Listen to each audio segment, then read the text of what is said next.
Topic for today, there are these 5 things at home, okay? And these 5 things at home you've got to remove because they can block your success. They can block the positive flow of your life. So if you're interested to know about this, you can stick around and we'll just go through it. It's kind of very simple, straightforward, uh, nothing too big, but maybe an eye opener for you.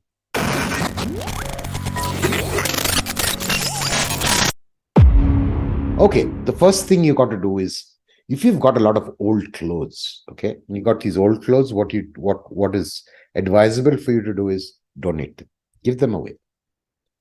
Now you'd ask me why. I've got these clothes, I'm very senti about it.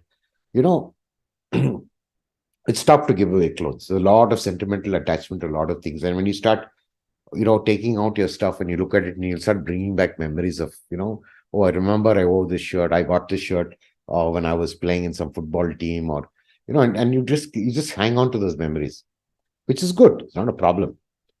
But do you wear these clothes right now? I mean, would you go out and say, okay, wow, this is like, I want to look really dashing. Would you wear that? If you wear that, then it won't be old clothes. It'll be in your stockpile of everyday use. So something that's tucked away, I've never really used for a long time, is because it's out of fashion. It doesn't suit your lifestyle. As we get older, our habits change, our friends change, our food changes. I'm sure, of course, in this program itself, your food might have changed. But you've changed. And this is something that will pull you back into the past. And keeping it around keeps that old energy and it slows down your progress. So what I advise you to do is look at it, be grateful for that, remember that time and be very grateful for what that those set of clothes represented for you at that point of time, and acknowledge that it served its purpose. Now it's not something that you want to use anymore because you've moved on, you've evolved as a person. So it's time to start moving that energy away from you. Okay. So it doesn't take much time. Even if you want to do it over 1 month, and I'll do it every weekend, and I'll just, every day I'll just take something out because every time I look at it, I spend 15 minutes in nostalgia and whatnot. Okay. So factor that in and try to slowly move it out. You don't have to move everything out. Just make it a thing. Okay. I'll move it out. And now here's what's good. Even though that energy is old for you, it is new for somebody else. Okay. And you'll bring that power of positivity into another person's life. The gladness and the happiness that you had with those clothes are going to go to somebody else. Okay. And that's going to cause a chain reaction further. So not only are you doing a service for yourself, you're doing a service of somebody else who receives it. Okay. There are many people who may not be able to afford clothes. So make sure that they're mended and they're not torn and it can't be worn. It's not like rags. If it's a rags, throw it in the garbage and send it away. There's no other use for it. If you can repair it slightly, get it done, stitch, put a couple of buttons back, yeah, you're fine. Okay. So try and make a habit. Just try and get some time to move your clothes out. The next thing is, the first thing you should do in the morning is make up your bed. I never really had this habit. I was, one of those toss and turn and, just run off to wherever it was. And yeah, anyway, I'm going to come back. So why fold a blanket? Because I don't want to put it on top of myself again and things like that. Now, the reason why you should make up your bed is a sign of saying that you are grateful for a good night's rest. Okay. And you're you're kind of terminating the point where you said, okay, my sleep time is over. And when you start to make up the bed, your body is already moved from that sleep mode into, okay, time to face the day, time to start the day. You've set a trigger in your mind. And if we don't, it's a good trigger. And it's a good way to say that you're grateful for your sleep, because the next day you also want to have a good night's sleep, right? And it's always good to be a little speak and span, but making up the bed is kind of very essential because for like the reasons I just told you. So what happens if you don't do it? Again, it's just a residual. You'll have the residual of sleep that you wouldn't come to a psychological end to that section of your life, or whatever you want to call it. That section of the day your day begins. Okay, so that's a key note for you to start the day. Oh, I didn't kind of update this, but throw away broken gadgets. Okay, this is the stuff that doesn't work. A lot of us have these old cell phone chargers. We don't know where the cell phone is, but the chargers are still hanging around. And you have these funny ports. I mean, remember how the ports have changed. We've had all kinds of USB shapes and sizes. And now hopefully, we're going to now standardize on USB Type C. You've got the broader ones, and you've got the smaller ones, and you've got the funny shaped ones.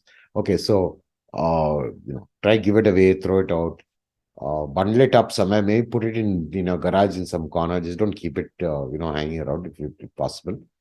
And of course, I'm a victim of that, and I do say, oh, I might need this, but there are some things you'll surely not need. It's just kind of tuck them away in some storage area, or just get it out of your house.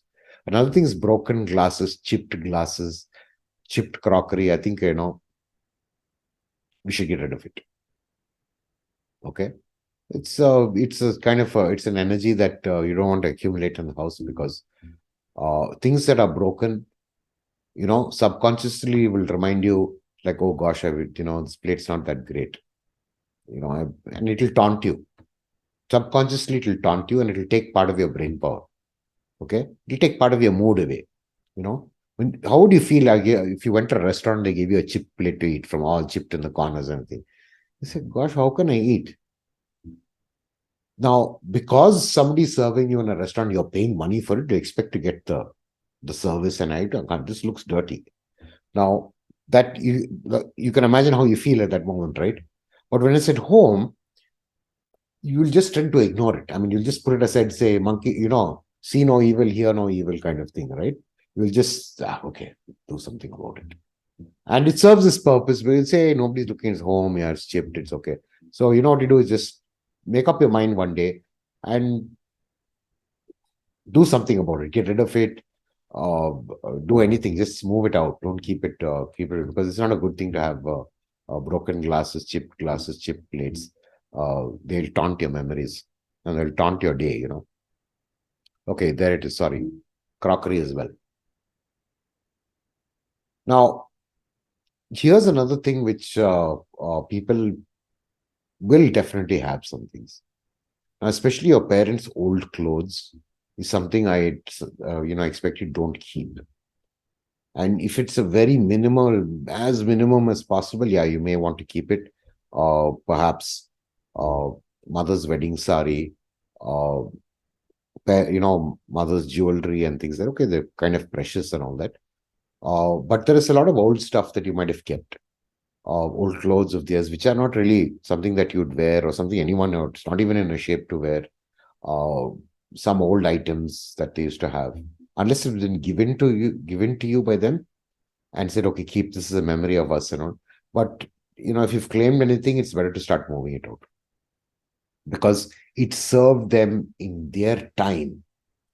And especially for parents, what I meant is, when you say don't keep parents' old stuff, is not if they're alive right now, but if they've passed on and they're in the next journey of their life, they've passed on.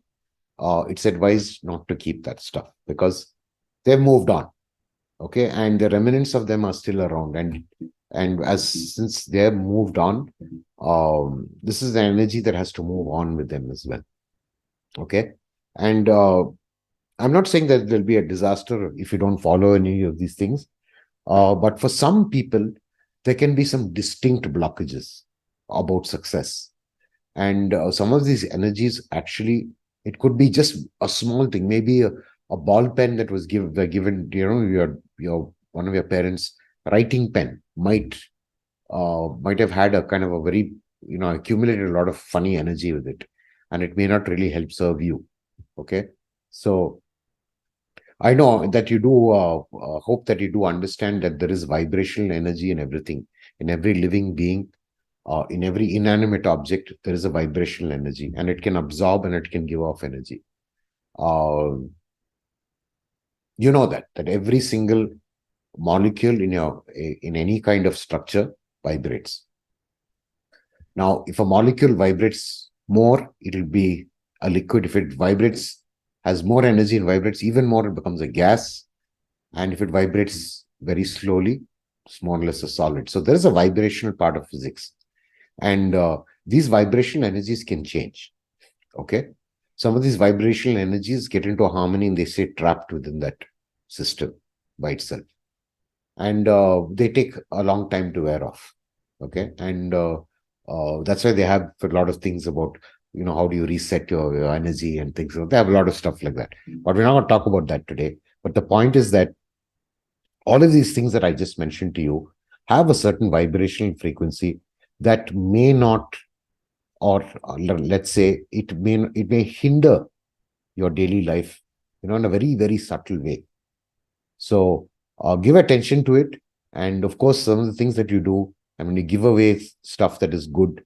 You acknowledge the happiness that was there with those items. And when you transfer it to someone else, they will enjoy that portion of that energy.